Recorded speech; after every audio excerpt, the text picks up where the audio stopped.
Bonjour, Gemara de Rosh Hashanah, la page 20b. Alors, chapitre 1, on n'a pas bougé. La Gemara détaille la sanctification du nouveau mois. On va parler maintenant en fait de comment fonctionne cette sanctification. Alors, j'ai ici un commentaire immense. Le texte est très court, mais en fait, il y a un commentaire, et en fait 2-3 commentaires qui vont être vraiment pour une toute petite page de Gemara. Il y a des commentaires gigantesques avec quelques petites photos explicatives de comment fonctionne la Lune, de comment fonctionne le cycle par rapport au Soleil, par rapport à la Terre, etc. Alors, comme j'ai déjà dit, il faut avoir dans ces cas-là plutôt une Gemara à côté, parce qu'au moins il y aura les petites images qui s'accompagnent. Le hard scroll, c'est le mieux donc. Bon, on peut essayer d'expliquer ce que va dire le commentaire à l'oral. Vous allez essayer de comprendre aussi à l'oral, pourquoi pas. Alors, Amar Shemuel a dit Yechilna letakune lechula gola. Je suis à même d'instaurer pour toute la diaspora. D'instaurer quoi? Une date correcte de Rosh Chodesh. Donc il est à même d'instaurer la date correcte pour toute la diaspora de Rosh Chodesh. Alors, la Gemara montre une réaction à cela. Amar le Abba Avua des Rabbi Samlai l'Ishmuel. Abba, le père de Rabbi Simlai, a dit à Shmuel, Yada Mar Hay Milleta de Tanya Besod Aibur. Le maître connaît-il ce sujet qui a été enseigné dans la Braïta, le secret de l'intercalation? Est-ce que tu connais le secret de l'intercalation? Comment est-ce que toi tu connais le secret de comment on intercale? Nolad kodem chatzot, o nolad achar chatzot.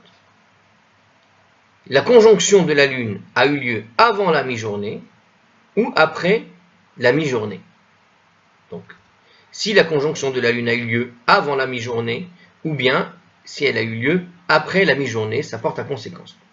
Donc, je vous explique, encore une fois, il va y avoir sur tout ce sujet-là des explications gigantesques, on est obligé.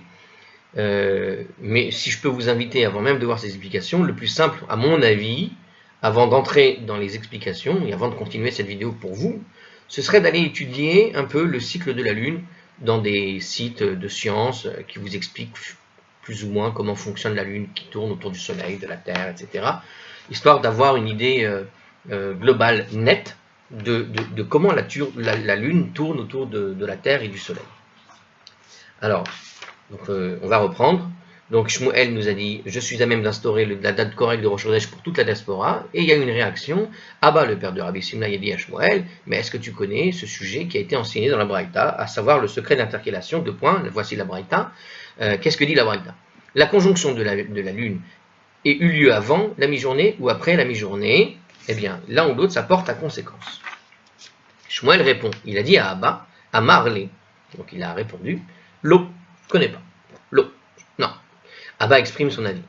À Marley, il a dit à Shmuel, puisque le maître ne connaît pas l'explication de cet enseignement, Ika mile acharan yata delo yadamar. Il y a peut-être autre chose que le maître ne connaît pas. C'est extraordinaire, moi, ces discussions-là, j'adore. Donc tu es mon maître, mais si jamais tu sais même pas de quoi, si tu connais pas ce sujet-là, comment tu veux me parler de ce type de sujet-là? Alors, la Gemara poursuit son explication, l'explication de la Braïta, donc de la Braïta. Qui salik Rabbi Zera? Lorsque Rabbi Zera est monté en Eretz Israël, Shalach Liou, il a envoyé deux déclarations suivantes à ses collègues. Donc il a envoyé à ceux qui habitaient la Babylonie, bon, c'est les explications autour de la Gemara. Donc je répète, lorsque Rabbi Zera est monté en Eretz Israël, il a envoyé deux déclarations à ses collègues de Babylonie. Tsarir sheyehe laila veyom min hachodesh. Il est impératif que la nuit et le jour suivant fassent partie du même mois. Donc, il faut que la nuit et le jour fassent partie du même mois. Vezo she'amar Abba Avua des Rabbi Simlai. Et en ce qui concerne cette braïta dont a parlé Abba, le père de Rabbi Simlai, et donc que Shemuel n'a pas pu expliquer, Mechashvin et Toldato. Nous calculons la conjonction de la lune. Nolad Kodem Chatzot, si sa conjonction, le Nolad ça s'appelle, a eu lieu avant la mi-journée, Beyadoua Shinir et Samour, l'Eshkia Achama, il est évident qu'elle était visible à l'approche du coucher de soleil, ce jour-là. L'Onolad Kodem Chatzot, par contre, si la conjonction n'a pas eu lieu avant la mi-journée, Beyadoua Shilonir et Samour, l'Ishkia Achama, il est évident qu'elle n'était pas visible à l'approche du coucher de soleil ce jour-là. Sachez qu'on est en train de faire ce qu'on appelle de l'astronomie, concentrée sur la Lune uniquement en réalité. Là. On est en train de parler d'astronomie, le fonctionnement des astres, hein, les deux grands astres qui sont les plus faciles à observer, c'est la Lune et le Soleil. Et là, on est en train de faire tout simplement de l'astronomie. Donc, l'explication que l'on va reprendre de tout cela va en réalité être une explication d'astronomie. Donc, je vous invite vraiment, encore une fois, si vous ne l'avez pas encore fait, à aller voir comment fonctionne la Lune dans le ciel pour avoir déjà une idée précise de comment il tourne autour de la Terre, de comment l'ensemble tourne autour du Soleil, etc. Comment sont installées d'ailleurs les saisons. Normalement, c'est dans la même vidéo, vous allez voir ça. Même le fonctionnement des marées, pourquoi pas. Des petites vidéos, je ne vais pas vous le mettre en commentaire, mais allez le chercher. Il y a plein de choses qui sont très bien faites. Il suffit de bien taper votre moteur de recherche les mots idéaux pour pouvoir trouver ce qu'il faut. Bon, alors, la Gemara remet en question l'explication de la Braïta proposée par Rabbi Zeira. Quelles conséquences pratiques il y a dedans? Alors, il vaut mieux qu'on reprenne et qu'on explique maintenant tout ça. Alors, on va essayer d'expliquer tout ça avec les commentateurs qui sont présentés ici. Donc, il va falloir avoir une bonne imagination et si vous avez un petit stylo et un crayon à côté pour faire les schémas, pour comprendre vraiment de quoi il s'agit. Hein. Encore une fois, moi ici j'ai des petits dessins qui ont été faits de la Terre, de la Lune, du Soleil, qui montrent vraiment bien les choses a priori. Et donc on va avoir je vais avoir moi une idée bien précise de comment ça fonctionne. Hein. Alors, on va vous décrire tout ça. Alors on commence. Si je reprends notre Gemara ici, donc c'est une toute petite page, mais qui va être en réalité très grande à cause des commentateurs. Alors Shemuel nous a dit « Je suis à même d'instaurer la date correcte de Rosh Chodesh pour toute la diaspora. » Alors, Shemuel a déclaré qu'il était tellement versé dans cette branche de l'astronomie qui concerne le calcul de la trajectoire de la Lune qu'il n'avait pas besoin de témoins pour connaître le moment de l'apparition de la nouvelle Lune. C'est ce que nous dit plus ou moins Rashi. Puisqu'il y a écrit entre parenthèses ici, voir Rashi.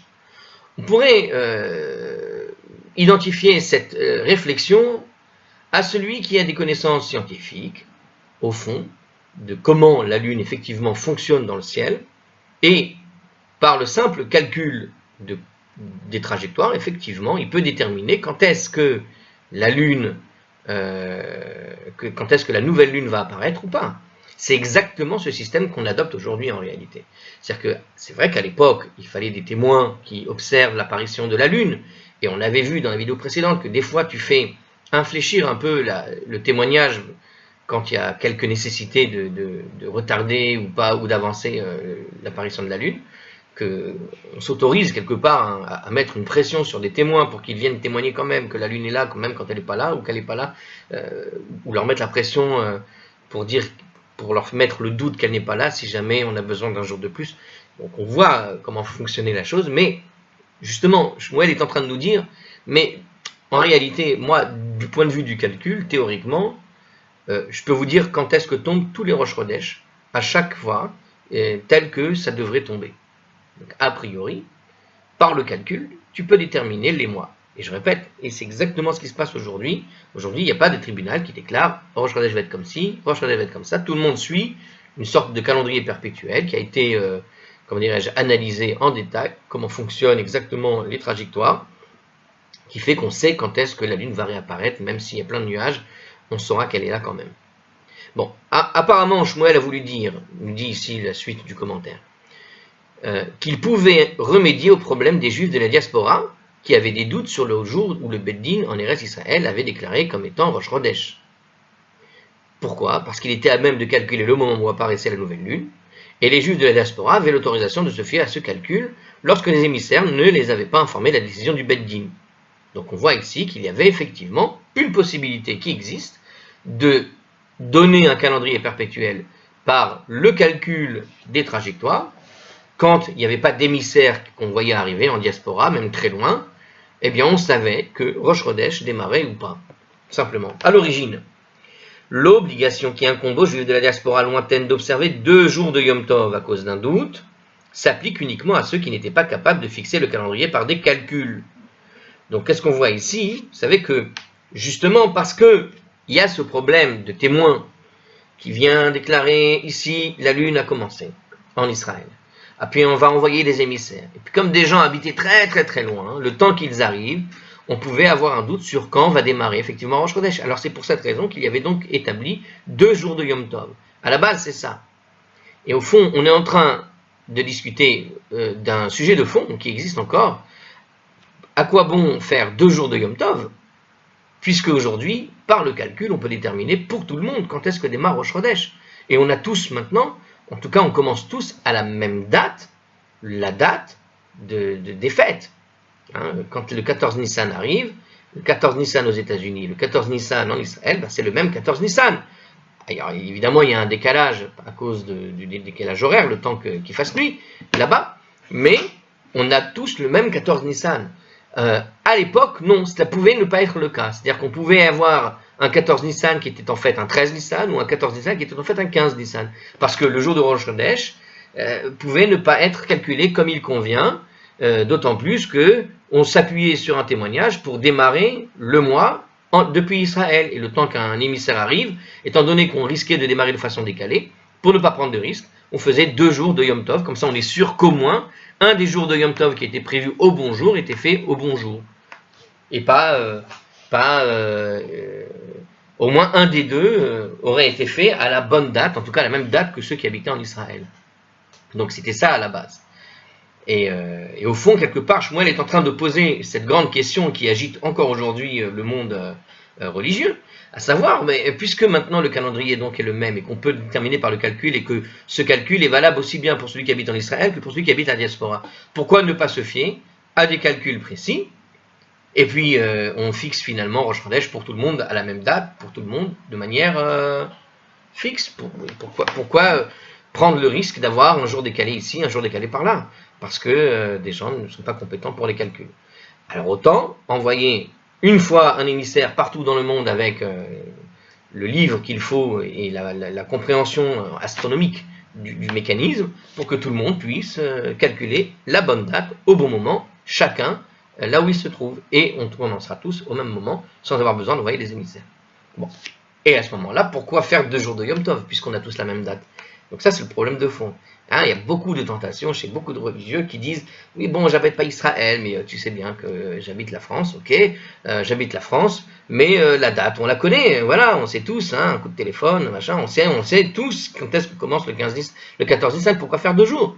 Donc c'est une vraie question. Alors, bon, la réponse, rapidement, sur ce point-là, c'est pour marquer le fait que tu es en Chutz La'aretz. Tu n'habites pas en Israël, donc tu es encore dans une diaspora, tu es encore en exil. Donc c'est ça la raison finale qu'on pourra donner sur cette question particulière.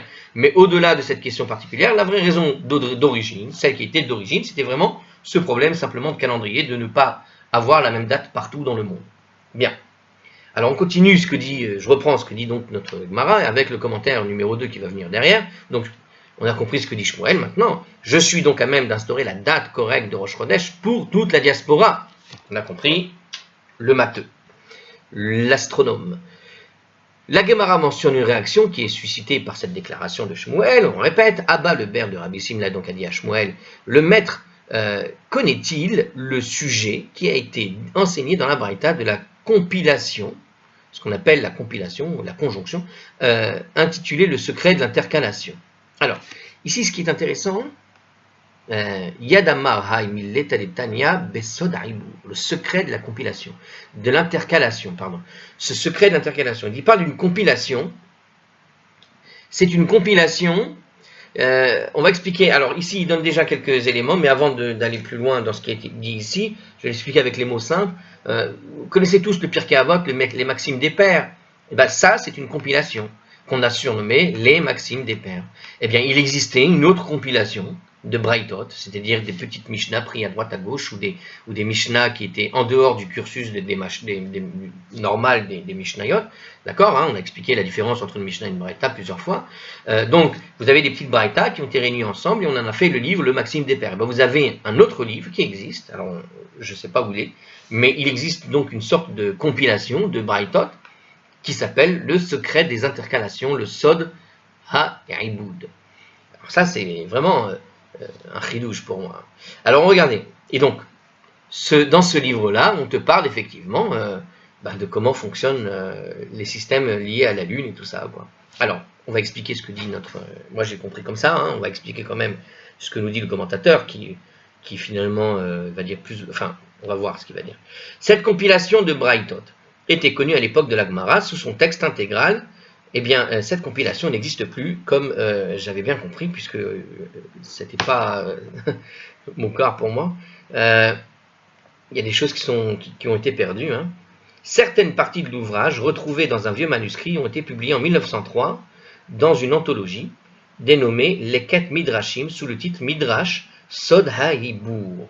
Ha-Ibour, oui c'est ça. Pas Iboud, hein, moi j'ai dit Iboud. Hein. Midrash Sod Ha-Ibour. Donc, on a trouvé, c'est bien ça, on a trouvé dans un vieux manuscrit certaines parties, en tout cas, de cette fameuse compilation. Et elles ont été imprimées dernièrement, accompagnées d'un commentaire de Harav Chaim Kanievski, ou un rabbin contemporain qui habite Bnei Brak, le Rav Kanievski, et s'intitule, enfin je crois que c'est lui, hein, Chaim Kanievski, et s'intitule Braïta de Sod Ha-Ibour, les Braïta du secret des compilations, des intercalations, pardon. Le secret des intercalations. Le texte cité par notre Gemara ne figure pas dans les parties imprimées de cette compilation, c'est-à-dire qu'on a trouvé, c'est pour ça qu'ici ils prennent des gants quand ils expliquent, donc on a effectivement trouvé un manuscrit, un vieux manuscrit avec une partie de ces textes, d'accord, et si on dit une partie, c'est parce que quand la Gemara cite une braïta qui vient de ce livre, d'accord, de compilation, eh bien, il n'y est pas dedans. Manque de peau. Mais il existe, hein, sachez-le, pour celui qui veut le chercher, vous ne l'aurez pas en français, par contre, ça c'est garanti. Vous avez ce texte donc, de compilation de... Alors, apparemment, ça concerne quoi? Alors, les secrets calendaires dont il s'agit ici sont tout simplement des calculs astronomiques ayant trait au cycle du Soleil et de la Lune. Donc en fait, on a un traité d'astronomie vieux de 2000 ans qui nous parle du fonctionnement de la Lune. Pour celui qui regardera, comme j'ai conseillé, eh bien, un petit documentaire qui va vous expliquer très facilement, simplement, comment la Lune tourne autour du Soleil et de la Terre, etc. Eh bien, celui qui regardera ce documentaire aura une petite pensée en se disant qu'il a existé un descriptif de tout ce système, du fonctionnement de la Lune et de la Terre, il y a 2000 ans. C'est un petit peu comme pour la comète de Halley. La comète de Halley, vous connaissez la comète de Halley? Halley, c'est un scientifique d'il y a un siècle, 2 siècles maximum. Il y a 2000 ans, vous aviez un rabbin qui avait parlé de cette comète qui venait tous les 70 ans. Donc, cette grande découverte, c'est une redécouverte. Bon, c'est un petit peu la même chose ici. On a donc tout simplement des calculs astronomiques sur le cycle du Soleil et de la Lune fait il y a 2000 ans. Alors, ces calculs constituent la base des unités calendaires nommées mois et années. Ils ne relèvent pas du tout d'ésotérisme, ce n'est pas du tout un traité de Kabbalah, hein, on n'est pas dans la Kabbale, dans le secret, parce que le terme utilisé pour ce livre, ils ont dit le Sod Ha-Ibour. Le Sod ici, souvent, ça fait référence à l'idée du secret au sens, comment dirais-je, de tout ce qui est kabbalistique. Or là, a priori, ça n'est pas des secrets. Donc ils sont cependant connus sous le nom de secrets, bien que ce ne soit pas ésotérique, car les sages les ont enseignés uniquement à une élite et ne les ont pas répandus. Donc c'était réservé uniquement à un certain groupe, bon, un petit peu comme ceux qui font des études supérieures, j'ai envie de dire. Vous choisissez votre branche, et quand vous choisissez d'aller, je sais pas, dans la branche scientifique, tout le monde ne sait pas ce que vous allez apprendre, hein, c'est sûr et certain. Hein, tout le monde ne connaît pas ce que c'est qu'un top spin dans ce qui se trouve à l'intérieur d'un atome et du comportement des électrons, par exemple, à l'intérieur des atomes. Enfin bref, D'ailleurs, tout le monde ne sait pas ce que c'est qu'un électron, même aujourd'hui encore. C'est plus ou moins connu, mais qu'est-ce que c'est? Bref, bon, voilà, ce genre de choses. Je vous prends 2 secondes, une pause et je reviens. Hop là, voilà, c'est fait. Alors, il est possible que Rachi, dans le Sod Haïbour, quand il a écrit ce qu'il a écrit là-bas, hein, c'est-à-dire, qu'est-ce qu'il a écrit exactement? Je n'ai pas compris. Il est possible que Rachi, bon, à propos du mot de Sod Haïbour, a voulu donner l'explication suivante. La compilation a été appelée secret de l'intercalation car elle a été rédigée sous forme d'indices dont le sens n'est pas explicite. C'est-à-dire que, en gros, j'ai envie de vous dire, vous savez quoi, ça me fait penser, quand il dit des indices qui ne sont pas explicites, bon, ça c'est une interprétation de ce que dit Rachi. Mais j'ai pas vu ce que dit Rachi précisément, mais en gros, quand il dit que c'est pas explicite, bah, ça me fait penser à des formules mathématiques en fait. C'est-à-dire que ils ont peut-être tout simplement voilà, synthétisé les calculs qui permettent de savoir quand est-ce que va tomber Roche-Rodèche, avec des directions, des machins. Enfin, ils ont synthétisé les calculs comme on fait aujourd'hui. Je veux dire, quand tu fais une équation, x plus y égale z, x, ça peut, on peut dans le langage parlé par exemple l'ensemble des éléments associés à l'ensemble d'un autre type d'éléments nous donne en résultat, bon, en gros, ça veut dire x plus y égale z. Tu vois ce que je veux dire? C'est-à-dire que la manière de rédiger le texte, hein, d'ailleurs dans l'hébreu ancien, c'est comme ça que ça se faisait. C'est-à-dire que dans le temps ancien, il n'y avait pas toute cette nomenclature mathématique qui existe aujourd'hui et qui permet finalement d'aller beaucoup plus vite dans les calculs. On résume avec quelques petites lettres des notions de physique et de mathématiques gigantesques. D'accord? Donc on n'était pas dans cette... On explicitait tout. Dans le traité de Sukkot, par exemple, vous avez la formule de 2πr, ou πr au carré. Vous avez le calcul donc d'un périmètre. Alors pi n'est pas utilisé. À la place de pi, ils n'avaient pas la connaissance de 3,14, ils avaient la connaissance de pi égale plus ou moins 3. Donc ils utilisaient le chiffre constant 3. Il faut multiplier par 3 l'ensemble de la distance qui correspond au tracé d'un fil autour de machin. Enfin, ils le disent avec un langage parlé, mais quand tu as une connaissance un peu matheuse, tu te rends compte qu'il est en train de décrire tout simplement la formule de 2πr ou de πr au carré.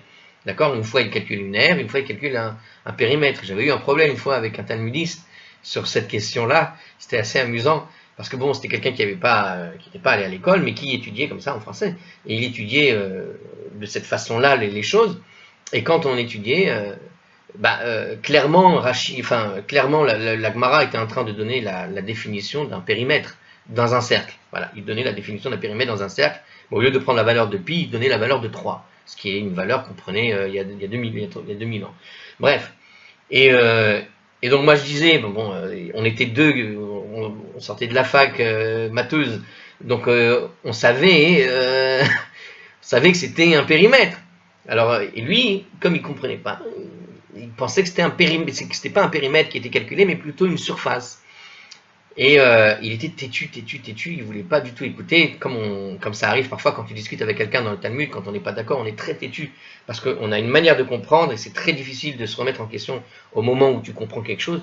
Et donc il avait sa compréhension, mais ça restait pas clair, tu le sentais. Et pour nous, c'était tellement évident, on était 2-3 comme ça, où c'était tellement évident, parce qu'on avait fait ce cursus au fond de mathématiques, qui fait que, un cursus mathématique, tu apprends ça à l'école primaire normalement, ou secondaire, je sais plus, mais en gros, on n'arrivait pas à lui faire changer d'avis, jusqu'à ce qu'il ait demandé à son Rav, et alors son Rav lui a confirmé, non, c'est bien un périmètre. Enfin bref. Bon.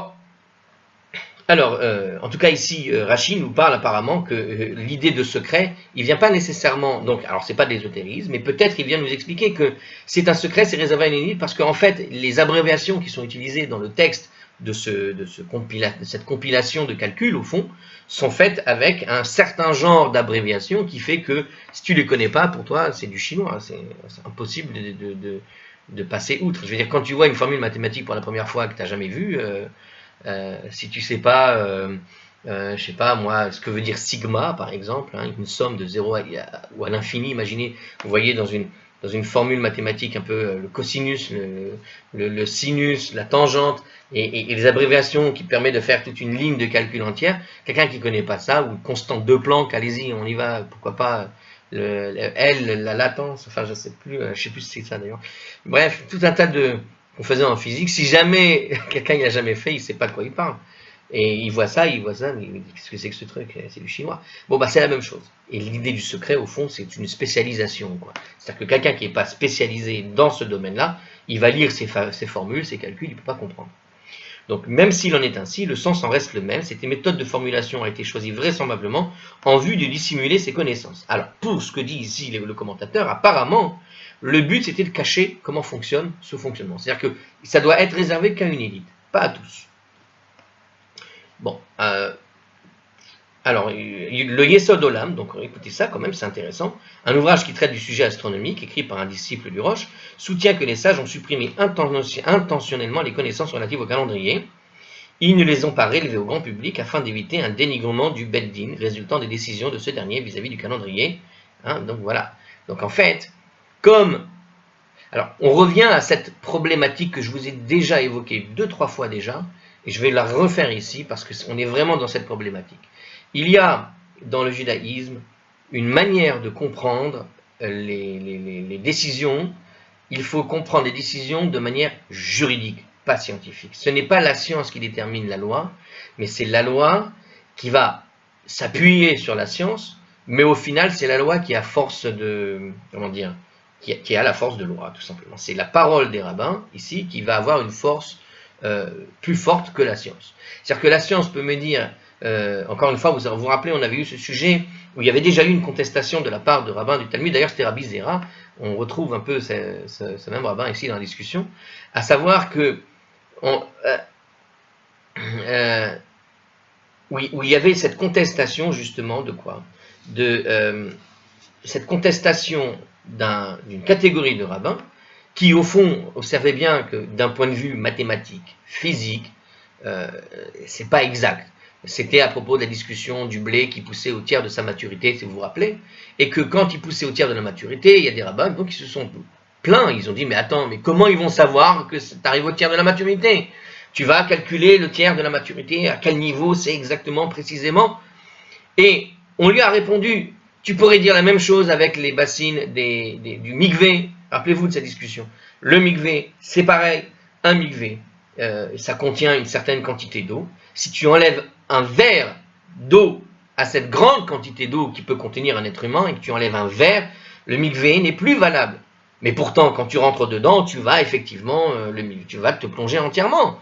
Oui, mais il n'est plus valable parce que à partir du moment où une norme a été établie, une loi a été donnée, c'est plus la science qui joue ici.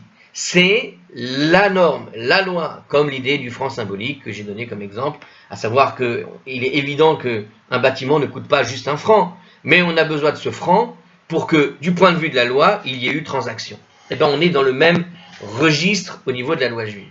La loi juive donne des règles qui, même si du point de vue de la science, c'est pas tout à fait ça, c'est-à-dire qu'elle va s'inspirer de la science pour donner on va dire la ligne directrice de ce qui doit être normativé, mais à partir du moment où la norme a été donnée, on ne revient plus là-dessus, même si du point de vue technique, observation avec tes propres yeux, ben, effectivement ça rentre encore, c'est bon, ok. Donc on est dans un domaine juridique, pas dans un domaine scientifique. La science, elle sert d'appui, mais elle ne sert pas d'argument principal au fond. Et ce que dit ici, en fait, ici les rabbins du Talmud et les rabbins contemporains qui sont en train de nous donner cette explication, le Yesod Olam, c'est que quand la décision a été des rabbins de ne pas donner une connaissance, j'ai envie de dire, rigoureuse du fonctionnement de la Lune, c'est pour ne pas que chacun dans son coin fasse ses calculs et commence à prendre des décisions, ou plutôt, et ne dénigre justement le Beddin. Le Beddin, c'est le juridique.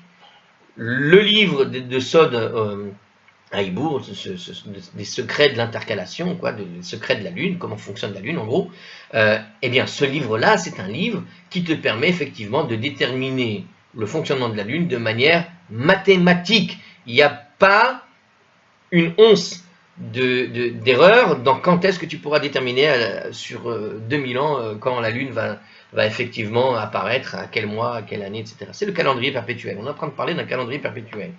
Et les rabbins ont dissimulé ce calendrier perpétuel, du moins savoir comment le faire. Pourquoi? Parce qu'on avait peur d'un dénigrement de ce qui ressort de la Torah et du judaïsme. C'est-à-dire d'abord la loi qui passe avant la science.